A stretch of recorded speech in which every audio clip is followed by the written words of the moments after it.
କୁଳିଅଣାରେ ମତ୍ସ୍ୟ ଓ ପ୍ରାଣୀ ସମ୍ପଦ ମେଳା 2025 ଅନୁଷ୍ଠିତ। କୁଳିଅଣା ବ୍ଲକ କୁଳିଅଣାଠାରେ ପ୍ରାଣୀ ଚିକିତ୍ସାଳୟ ପରିସରରେ ପଶୁ ଚିକିତ୍ସାଳୟ ଓ ମତ୍ସ୍ୟ ବିଭାଗର ମିଳିତ ଉଦ୍ୟମରେ ମତ୍ସ୍ୟ ଓ ପ୍ରାଣୀ ସମ୍ପଦ ମେଳା 2025 ଅନୁଷ୍ଠିତ ହୋଇଯାଇଛି। ଏଥିରେ ମୁଖ୍ୟ ଅତିଥି ଭାବେ ବାଙ୍ଗିରପୋଷି ବିଧାୟିକା ସୁଶ୍ରୀ ସଞ୍ଜଳି ମୁର୍ମୁ, ମୁଖ୍ୟ ବକ୍ତା ଭାବେ ଜିଲ୍ଲା ପଶୁ ଚିକିତ୍ସା ଅଧିକାରୀ ଡକ୍ଟର ଦୀପକ ପରିଡ଼ା, ସମ୍ମାନିତ ଅତିଥି ଭାବେ ବ୍ଲକ ଉପାଧ୍ୟକ୍ଷା ଅନିମା ସାହୁ, କୁଳିଅଣା ଗୋଷ୍ଠୀ ଉନ୍ନୟନ ଅଧିକାରୀ ଜିତେନ୍ଦ୍ର ମୁର୍ମୁ, 8 ଓ 9 ନମ୍ବର जिला परिषद सदस्या दुर्गाचरण मारांडी, आनंद चंद्र टुडू, सहकारी मत्स्य अधिकारी संजय दास, कुलियणा पशु चिकित्सा अधिकारी विज्ञान मोहन पुथाड़ उपस्थित थिले। एही कार्यक्रम रे विभिन्न प्राणी पालक और मत्स्य चाषी मानकु सेमानक उल्लेखनीय कार्य पई सम्मानित करागला। शेषरे पाला माध्यम रे कार्यक्रम सफलतार सह शेष हैला।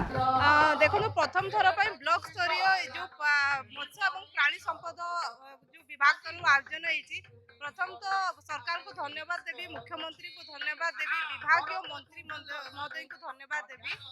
जोटा कि आगु होते जिला स्तरीय और राज्य स्तरीय बहुत समय चाषी भाई मैंने से जगह पहुंची पारे, सठिक इनफर्मेशन मिल पाला, जोटा कि आज दूर हो पारी।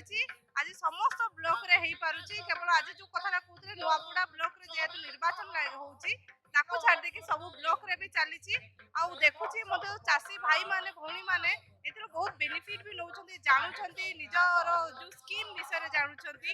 मैंने कुकुड़ा चाष, मैंने फूल चाष कि जेकोसी पनीपरिया चाष हो, मत्स्य चाष हो, सब दिगरे युवपीढ़ी मैंने आगे आसुछंती। खुशी भी लगुच, मत लगुच आगामी दिन में चाष गोटे दिन जो ड्रास्टिकली तलक खसी जाऊला, आज बहुत दिगरे आगे चलছে, आगे मयूरभंज खासराम बेहरा रिपोर्ट, विश्व विजय न्यूज ओडिशा।